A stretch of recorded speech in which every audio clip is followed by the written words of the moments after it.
இந்த scientific evidence மூலியமா தான் இனிமே இந்த குற்றவாளிகள அவங்க வந்து ப்ரூவ் பண்ணணும். இவங்க கொலை செய்ததற்கான ஆதாரங்கள்ங்கிறது அதுதான். பட் அந்த ம். சம்மந்தப்பட்ட இடத்துல அவங்க இருந்திருக்கணும்.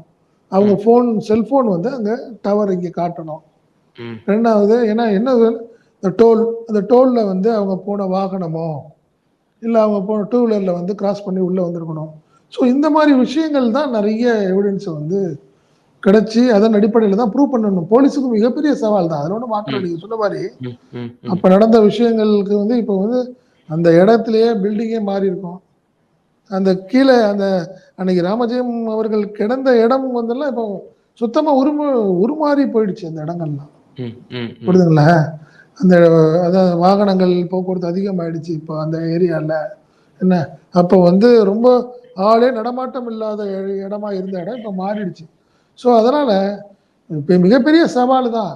பட் இதுல ம். என்னன்னா, சிலருடைய வாக்குமூலம், ம். சிலருடைய தகவல்கள் அப்படிங்கிறது போலீஸுக்கு ஒரு பெரிய ஒரு விஷயமா இருக்கு. அதன் தொடர்ச்சியா தான் போறாங்க ம். அப்படிங்கிறது தான் நம்மள்ட்ட சொல்லப்பட்ட தகவலா இருக்கு.